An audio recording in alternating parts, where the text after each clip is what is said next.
ભાજપ કાર્યાલય શ્રી કમલમ ખાતે જિલ્લા ભાજપના ઉપક્રમે સંવિધાન ગૌરવ અભિયાન અંતર્ગત પ્રબુદ્ધ નાગરિક સંમેલન યોજાયું હતું, જેમાં પ્રદેશ ભાજપના પૂર્વ મહામંત્રી શબ્દ શરણ બ્રહ્મ ભટ્ટ સહિત ભાજપના અગ્રણીઓએ સંવિધાન અંગે પ્રવચનો કરી પ્રબુદ્ધ નાગરિકો સાથે ચર્ચા કરી હતી. આ પ્રસંગે જિલ્લા ભાજપ પ્રમુખ રાજેશ પટેલ, પ્રદેશના પૂર્વ મહામંત્રી શબ્દ શરણ બ્રહ્મ ભટ્ટ, પાલિકાના પૂર્વ કાઉન્સિલર ભાવેશ સોલંકી સહિત ભાજપના આગેવાનોએ સંવિધાન અને બાબા સાહેબ આંબેડકર અંગે પ્રવચનો કરી પ્રબુદ્ધ નાગરિકો સાથે ચર્ચા કરી હતી, જેમાં સંવિધાનનું સૌથી વધુ સન્માન ભાજપે કર્યું છે અને સૌથી વધુ અપમાન કોંગ્રેસે કર્યું હોવાનું કહ્યું હતું. સમગ્ર દેશની અંદર ભારતીય જનતા પાર્ટી દ્વારા સંવિધાન ગૌરવ અભિયાન એ કાર્યક્રમ દરેક જિલ્લાની અંદર કરવામાં આવી રહ્યો છે. આજે એ પૈકીનો એક કાર્યક્રમ આણંદ જિલ્લાના પ્રબુદ્ધ નાગરિકોની વચ્ચે કરવામાં આવનાર છે. સંવિધાન ગૌરવ અભિયાન એટલા માટે કે છેલ્લા ઘણા સમયથી કોંગ્રેસના મુખ્ય નેતાઓ બંધારણની ચોપડી બતાવતા હોય એવા ઈશારા કરીને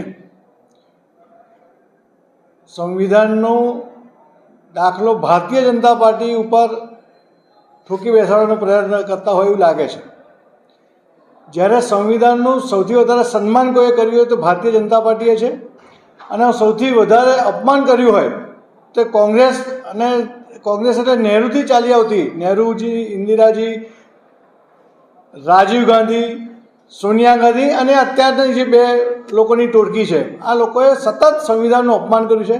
સંવિધાનમાં સૌથી વધારે વખત ફેરફારો પણ કોંગ્રેસ શાસિત સરકારોએ કર્યો છે.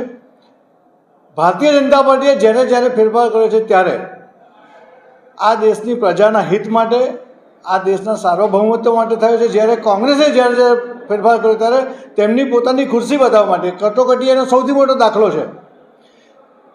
સભાનો કેસ વખતે પણ સંવિધાન બદલ્યું, એ પણ એનો મોટો દાખલો છે કે એમના મત બચાવવા માટે, એક સ્પેશિયલ કોમ્યુનિટીના મત બચાવવા માટે સંવિધાનમાં ફેરફાર કર્યો. અને ઓછામાં ઓછી 88 વખત આ દેશની ચૂંટાયેલી સરકારોને સંવિધાનના નામે ઉથલાવી નાખવાનું કામ કોંગ્રેસની સરકારે કર્યું છે. જ્યારે ભારતીય જનતા પાર્ટીએ સંવિધાનને 370મી દૂર કરીને કલમ સંવિધાનને મજબૂત કરવાનું કામ કર્યું છે.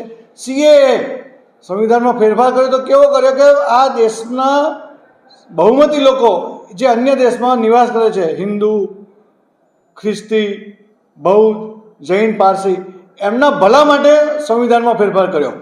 અને જ્યાં સુધી સંવિધાનના નિર્માતા ડૉક્ટર આંબેડકરજીની વાત છે ત્યાં સુધી કોંગ્રેસે સતત એમની અવહેલના કરી છે, સતત અપમાનો કર્યા છે. બે વખત લોકસભાની ચૂંટણીઓમાં એ હારે એનો પ્રયત્ન થયો છે. બંધારણ સભામાં પણ જે બંધારણ ઘડવામાં એમનો મોટો રોલ છે એ બંધારણ સભામાં પણ ના બેસી શકે એવા કાવતરા કોંગ્રેસે નહેરુજીની સરકારે કર્યા. એવા અસંખ્ય કાવતરાઓ કરીને કોંગ્રેસે ડૉક્ટર બાબા સાહેબનું અપમાન કર્યું. જ્યારે ભારતીય જનતા પાર્ટીની સરકાર આવી જ્યારે નરેન્દ્રભાઈ મુખ્યમંત્રી હતા ગુજરાત, ત્યારે એમણે સંવિધાન ગૌરવની યાત્રા કાઢી અને ડૉક્ટર બાબા સાહેબ આંબેડકરના જે 5 મહત્ત્વના સ્થાનો, શિક્ષા, મૃત્યુ, જન્મ, આવા જે 5 મહત્ત્વના સ્થાનો છે, ચૈત્યભૂમિ સહિત એટલે જે એમની સમાધિ હતી, આ દરેક સ્થાનોને મહત્ત્વ આપવાનું કામ પણ ભારતીય જનતા પાર્ટીની નરેન્દ્ર મોદીની સરકારે કર્યું છે.